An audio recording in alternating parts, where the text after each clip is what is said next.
पहले बल्लेबाजी करते हुए रघुवंशी, रिंकू सिंह और वेंकटेश अय्यर की ताबड़तोड़ बल्लेबाजी ने हैदराबाद के गेंदबाजों को बुरी तरह धोया और दिखा दिए तारे। और फिर घातक गेंदबाजी करते हुए हैदराबाद के बल्लेबाजों की उड़ा दी धज्जियां। लेकिन फिर अंत में आकर हेनरिक क्लासेन की बल्लेबाजी ने पलट डाला पूरा मैच, जिसे देखकर सब हो गए हैरान। जी हाँ, आपको इस वीडियो में दिखाने जा रहे हैं आज के सांस रोक देने वाले हैदराबाद और कोलकाता रोमांचक महामुकाबले की पूरी हाईलाइट। तो अंत तक वीडियो जरूर देखिएगा। लेकिन इससे पहले अगर आपको भी कोलकाता और हैदराबाद के बीच खेला गया आईपीएल का 15वां मुकाबला पसंद आया हो तो इस वीडियो को दिल से एक लाइक जरूर करें। नमस्कार दोस्तों, आईपीएल 2025 का 15वां और अब तक का सबसे रोमांचक सांसों को रोक देने वाला महामुकाबला आज आईपीएल इतिहास की दो बड़ी टीमें कोलकाता नाइट राइडर्स और सनराइजर्स हैदराबाद के बीच ईडन गार्डन्स कोलकाता में खेला गया। ऐसे में मुकाबले की शुरुआत हुई हैदराबाद के टॉस जीतने को लेकर। जी हाँ, आज के इस रोंगटे खड़े कर देने वाले महामुकाबले में कप्तान पैट कमिंस ने टॉस जीता और पहले गेंदबाजी करने का फैसला किया और विपक्षी टीम कोलकाता को बल्लेबाजी के लिए आमंत्रित किया था। फिर मुकाबला शुरू हुआ रनों की बारिश करने के इरादे से। कोलकाता की ओर से क्विंटन डी कॉक और सुनील नारायण ओपनिंग बल्लेबाजी करने के लिए मैदान में उतरे। दोस्तों, इन दोनों ही बल्लेबाजों के कंधों पर इस महामुकाबले में अपने टीम को एक विस्फोटक ओपनिंग शुरुआत दिलाने की बड़ी जिम्मेदारी थी और ऐसा ही कुछ कोलकाता के दोनों ही ओपनिंग बल्लेबाजों से देखने को भी मिला। जी हाँ, मैदान में आते ही पहले ही ओवर में स्ट्राइक पर खड़े बल्लेबाज क्विंटन डी कॉक ने एक तेज तर्रार चौका जड़ दिया तो वही दूसरे ओवर की पहली गेंद पर सुनील नारायण के बल्ले से एक गगनचुंबी छक्का भी देखने को मिला। लेकिन दोस्तों, गेंदबाजी कर रहे पैट कमिंस ने क्विंटन डी कॉक को ज्यादा वक्त तक क्रीज पर नहीं टिकने दिया और दूसरे ओवर की 5वीं गेंद पर बाउंड्री पर कैच आउट करवाते हुए कोलकाता को जल्दी ही पहला झटका दे दिया। आपको बता दें, इस महामुकाबले में क्विंटन डी कॉक मात्र एक ही रन बना सके। वही दोस्तों, क्विंटन डी कॉक के विकेट गिर जाने के बाद दूसरी छोर पर खड़े उनके साथ ही बल्लेबाज सुनील नारायण भी इसके बाद ज्यादा वक्त हैदराबाद के तूफानी गेंदबाजों का सामना नहीं कर पाए और अगले ही ओवर की पहली गेंद पर विकेट कीपर हेनरिक क्लासेन को एक आसान सा कैच थमाते हुए पवेलियन का रास्ता नाप लिए। आपको बता दूं, सुनील नारायण 7 रन बनाकर आउट हुए। दोस्तों, 3 ओवर के भीतर ही दोनों ही ओपनिंग बल्लेबाज पवेलियन लौट जाने के चलते पूरे स्टेडियम में सन्नाटा छा चुका था। ऐसे में अब हैदराबाद के गेंदबाजों का सामना करने मैदान में उतरे कप्तान अजिंक्य रहाणे और रघुवंशी। दोस्तों, पावर प्ले में आज हैदराबाद का कुछ अलग ही आतंक देखने को मिल रहा था। जी हाँ, क्योंकि गेंदबाजी इतनी सही लाइन और लेंथ से हो रही थी कि मैदान में मौजूद दोनों ही बल्लेबाजों को चौका तो छोड़ो, इक्का दुक्का रन बटोरने में भी काफी ज्यादा कठिनाई का सामना करना पड़ रहा था। मानो जैसे T20 मुकाबले में वनडे की बल्लेबाजी देखने को मिल रही थी। लेकिन इसी बीच मैच के 5वें ओवर में कप्तान अजिंक्य रहाणे हाथ खोलते हुए नजर आए, जहां पर उन्होंने चौथी गेंद को सीमा रेखा के पार पहुंचा दिया। तो वही एक गेंद बाद रघुवंशी ने भी एक तेज तर्रार चौका जड़ दिया और साथ ही साथ पावर प्ले का अंतिम यानी छठा ओवर भी दोनों ही बल्लेबाजों ने अपने हित में किया और इस ओवर में 2 गगनचुंबी छक्के जड़ते हुए 6 ओवर का खेल खत्म होने तक कोलकाता को 53 रनों तक पहुंचा दिया। दोस्तों, शुरुआती ओवरों में 2 बड़े बल्लेबाज को पवेलियन लौट जाने के बावजूद अजिंक्य रहाणे और रघुवंशी की धमाकेदार बल्लेबाजी ने कोलकाता को पूरी तरीके से संवार लिया था। जी हाँ, क्योंकि पावर प्ले खत्म हो चुका था, लेकिन अभी भी दोनों ही खिलाड़ियों का बल्ला आग उगलते हुए हैदराबाद के गेंदबाजों की बुरी तरह पिटाई कर रहा था। कभी रहाणे तो कभी रघुवंशी हर खराब गेंद को सीमा रेखा के पार पहुंचाने की कोशिश में लगे थे और उसमें सफल भी हो रहे थे, जिस कारण देखते ही देखते कोलकाता की इस जोड़ी ने मात्र 30 गेंद में चौथे विकेट के लिए 50 से अधिक रनों की साझेदारी भी निभा डाली। दोस्तों, दोनों ही बल्लेबाज अब कोलकाता को एक बड़े स्कोर की ओर ले जा रहे थे और इसी बीच मैच के 11वें ओवर में एक बार फिर रघुवंशी ने अपने बल्ले का कमाल दिखाया और पहली 4 गेंद पर एक गगनचुंबी छक्का और एक तेज जोरदार चौक जड़ दिया। दोस्तों, यह ओवर एक बार फिर कोलकाता के लिए शानदार साबित हो रहा था, लेकिन तभी ओवर की 5वीं गेंद पर टीम के लिए बहुमूल्य पारी खेल रहे अजिंक्य रहाणे गलती कर बैठे और स्वीप शॉट खेलने के चक्कर में विकेट कीपर के हाथों कैच आउट होते हुए अपना महत्वपूर्ण विकेट गवा बैठे। दोस्तों, इस विकेट के चलते कोलकाता को एक बड़ा झटका लग चुका था। आपको बता दें, अजिंक्य रहाणे 38 रन की पारी खेल आउट हुए। दोस्तों, भले ही अजिंक्य रहाणे टीम का साथ छोड़ चुके थे, लेकिन दूसरी छोर पर खड़े रघुवंशी ने अपनी जिम्मेदारी को बखूबी तरीके से निभाया और हैदराबाद के खिलाफ अपने ताबड़तोड़ बल्लेबाजी के दम पर कुछ ही देर बाद एक महत्वपूर्ण 50 जड़ दिया। आपको बता दें, रघुवंशी ने 30 गेंद में अपने 50 रन पूरे किए, परंतु दोस्तों, रघुवंशी अपने अर्धशतकीय पारी की खुशी मना ही रहे थे कि एक बार फिर 13वां ओवर लेकर आए। आमिंदु मेंडिस ने उनकी इस खुशी पर पानी फेर दिया और ओवर की चौथी गेंद पर रघुवंशी को हर्षल पटेल के हाथों कैच आउट करवाते हुए कोलकाता को पूरी तरीके से बैकफुट पर लाकर खड़ा कर दिया।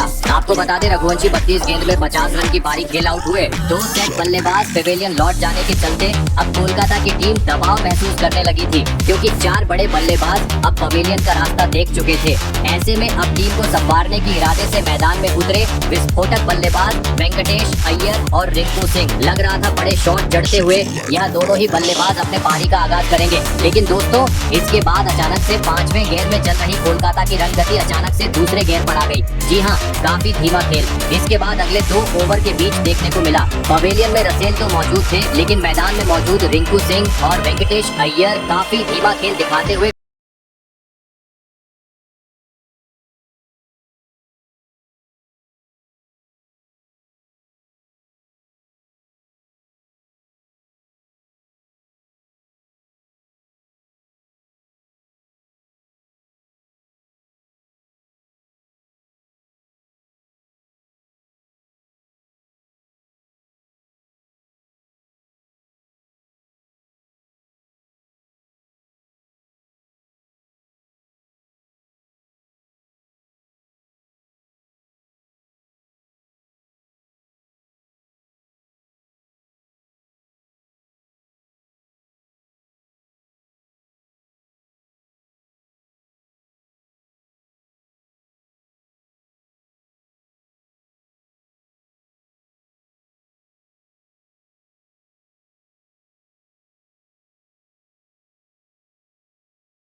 हुए इस ओवर में 21 रन बटोर डाले और महज 25 गेंद पर इस महामुकाबले में अपना धमाकेदार 50 जड़ दिया। वही 20वें ओवर की पहली 2 गेंद पर भी वेंकटेश अय्यर के बल्ले से एक गगनचुंबी छक्का तो एक चौका देखने को मिला, लेकिन तीसरी गेंद पर आखिरकार हर्षल पटेल ने वेंकटेश अय्यर का कीमती विकेट झटकते हुए हैदराबाद को एक बड़ी सफलता दिला दी। आपको बता दें वेंकटेश अय्यर 29 गेंद में 60 रन की पारी खेल आउट हुए, लेकिन दोस्तों दूसरी छोर खड़े रिंकू सिंह ने अंत तक अपनी बेहतरीन बल्लेबाजी जारी रखी और कोलकाता को 200 रनों तक पहुंचाते हुए यह महामुकाबला जीतने के लिए हैदराबाद के सामने 201 रनों का विशाल लक्ष्य खड़ा कर दिया। ऐसे में दोस्तों इसके बाद कोलकाता से मिले 201 रनों के लक्ष्य का पीछा करने हैदराबाद की ओर से ट्रेविस हेड और अभिषेक शर्मा बल्लेबाजी करने के लिए मैदान में उतरे। दोस्तों कोलकाता ने दिया हुआ लक्ष्य बड़ा था, ऐसे में दोनों ही बल्लेबाजों पर ताबड़तोड़ शुरुआत दिलाने की बड़ी जिम्मेदारी थी, लेकिन दोस्तों लक्ष्य का पीछा करते हुए कोलकाता के खिलाफ हैदराबाद की शुरुआत काफी खराब रही।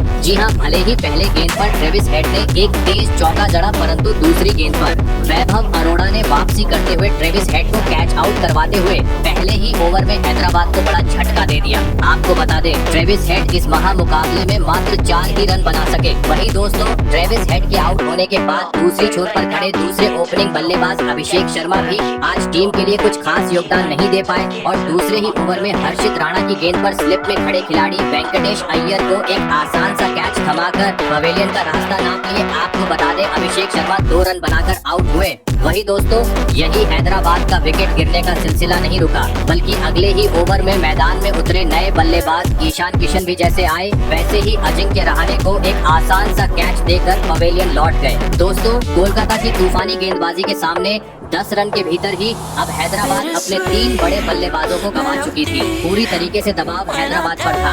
ऐसे में अब कोलकाता के गेंदबाजों का सामना करने मैदान में उतरे कामिंदु मेंडिस और नीतीश कुमार रेड्डी। फिर यहाँ से इन दोनों ही बल्लेबाजों ने सूझबूझ के साथ पावर प्ले में कोलकाता के गेंदबाजों का सामना किया और जैसे तैसे करते हुए पावर प्ले का 6 ओवर का खेल खत्म होने तक टीम को 33 रनों तक पहुँचा दिया। ऐसे में लग रहा था अब ये दोनों ही बल्लेबाजों के बीच हैदराबाद के लिए एक बेहतरीन साझेदारी देखने को मिलेगी, लेकिन दोस्तों पावर प्ले के बाद भी हैदराबाद का विकेट गिरने का सिलसिला आज रुकने का नाम नहीं ले रहा था। जी हाँ, क्योंकि पावर प्ले के बाद ही अगला ओवर लेकर आए आंद्रे रसेल ने हैदराबाद की इस जोड़ी को भी तोड़ दिया और ओवर की चौथी गेंद पर नीतीश कुमार रेड्डी को बाउंड्री पर सुनील नारायण के हाथों कैच आउट करवाते हुए हैदराबाद की कमर तोड़ दी। आपको बता दें नीतीश कुमार रेड्डी 19 रन की पारी खेल आउट हुए।